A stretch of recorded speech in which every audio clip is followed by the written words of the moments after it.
अस्सलामुअलैकुम बच्चों, कैसे हैं आप? उम्मीद करती हूँ खैरियत से होंगे। आज हम पढ़ेंगे रियाजी चाहरम जमात के लिए और हमारे सबक का उन्वान है कसर का मफहूम। कसर का मफहूम लिखना और पढ़ना। आधा। बेटा, अगर आपको जोरों की भूख लगी हो और आपका छोटा भाई भी भूखा हो तो हम एक रोटी के 2 बराबर हिस्से करेंगे। एक आपको और एक आपके छोटे भाई को देंगे। एक रोटी 2 लड़कों को बराबर बांटना है। इसके 2 बराबर हिस्से करें तो इनमें से एक हिस्सा पूरी रोटी का आधा हिस्सा होता है। अब देखिए बेटा, तस्वीर में आपको नज़र आ रहा है पूरी रोटी है और यहाँ पर 2 हिस्से करके बताया हुआ है आधी आधी रोटी के। किसी भी चीज़ के 2 बराबर हिस्से करके इनमें से एक हिस्सा ले तो वो इस चीज़ का आधा हिस्सा होता है। पूरी चीज़ के आधे हिस्से को कसर 1/2 से जाहिर करते हैं। पाव। अब देखिए बेटा, यहाँ पर पूरी रोटी है, तस्वीर में आपको नज़र आ रहा है और रोटी के 4 टुकड़े किए गए हैं, जिसमें से 4 टुकड़ों में से एक टुकड़ा पाव टुकड़ा कहलाएगा। एक रोटी 4 बच्चों में बराबर बराबर बांटना है। इसके 4 बराबर हिस्से करके हर बच्चे को एक हिस्सा दे तो वो रोटी का पाव हिस्सा होता है। देखिए बेटा, तस्वीर में आपको नज़र आ रहा है पूरी रोटी है और एक रोटी के 4 हिस्से किए गए हैं, उसका चौथा हिस्सा पाव रोटी कहलाएगा। एक चीज़ के 4 बराबर हिस्से करके इसमें से एक हिस्सा ले तो इस हिस्से को कसर 1/4 से जाहिर करते हैं। 1/2, 1/4 कसरे हैं। कसर में लकीर के ऊपर लिखा हुआ अदद शुमार कुनिंदा और लकीर के नीचे लिखा हुआ अदद नसब नुमा होता है। कसर 1/2 में 1 शुमार कुनिंदा और 2 नसब नुमा है। 1/2 को 1 शुमार कुनिंदा नसब नुमा 2 या 1/2 पढ़ते हैं। 1/4 को 1 शुमार कुनिंदा नसब नुमा 4 या 1/4 पढ़ते हैं। पौन। एक पोते और 2 पोतियों ने मिलकर एक केक खरीदा और दादाजी से कहा कि आपको मिलाकर चारों में बराबर बांट दीजिए।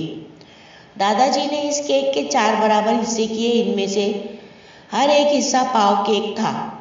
दादाजी ने नईम, नाजो और नूरी में से हर एक को पाव हिस्सा दिया और बाकी का पाव केक अपने लिए रखा। दादाजी ने 2 पोतियों को मिलाकर पाव जमा पाव यानी आधा केक दिया और तीनों पोते पोतियों को मिलाकर पाव जमा पाव यानी पौन केक दिया। आधा और पाव मिलकर पौन होता है। अब देखिए बेटा, आपको यहाँ पर तस्वीर में नज़र आ रहा है किसी भी चीज़ के 4 बराबर हिस्से करें और इनमें से 3 हिस्से लें तो लिया हुआ कुल हिस्सा पौन होता है। इसे कसर 3/4 से जाहिर करते हैं। 3/4 को 3 शुमार कुनिंदा नसब नुमा 4 या 3/4 पढ़ते हैं। समझ में आ रहा है बेटा आपको? अब यहाँ पर देखिए बेटा, 1.25, 2.25, 3 एक पूरा और पाव हिस्सा मिलकर 1 जमा 1/4 होता है। इसी को 1/4 लिखते हैं। 1/4 को एक सही अदद 1/4 या सवा पढ़ते हैं। 3 पूरा और पाव हिस्सा मिलकर 3 जमा 1/4 होता है। इसी को 3 1/4 लिखते हैं और 3 सही अदद 1/4 या 3.25 पढ़ते हैं। इसी तरह 2 सही 1/4 को 2.25 और 4 सही 1/4 को 4.25 पढ़ते हैं। 1.5, 2.5, 3.5 एक पूरा और आधा मिलकर एक सही 1/4 1/2 होता है। एक सही 1/2 को एक सही अदद 1/2 या 1.5 पढ़ते हैं। 2 पूरा और आधा को 2 सही 1/2 लिखते हैं और 2 सही अदद 1/2 या 2.5 पढ़ते हैं। इसी तरह 3 सही 1/2 को 3.5, 4 सही 1/2 को 4.5 पढ़ते हैं।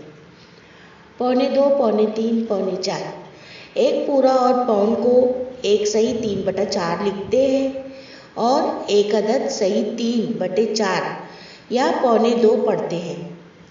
2.25 का मतलब पाव कम 2 या 2 में पाव कम होते हैं। इसी तरह 2 सही 3/4 को 2.25 और 4 सही 3/4 को 4.25 पढ़ते हैं। समझ में आ रहा है बेटा आपको? अब यहाँ पर दिया हुआ है ग्रोह के लिहाज से कसर। मुकाबिल की तस्वीर में 4 मोमबत्तियों का ग्रोह है। इसके 2 बराबर हिस्से करके एक हिस्से को रंगीन किया गया, यानी 1/2 हिस्सा रंगीन है। 4 का 1/2 यानी 2। यहाँ 8 गोलियों का ग्रोह है। इसके 4 बराबर हिस्से किए, इनमें से एक हिस्से में रंग भरा, यानी 1/4 हिस्से में रंग भरा गया, इसीलिए 8 का 1/4 यानी 2।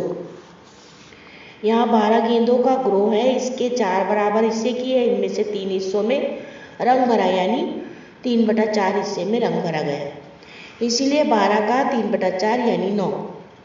यहाँ 6 पेंसिलों का ग्रोह है। इसके 6 मुसावी हिस्से किए, हर हिस्से में एक पेंसिल है।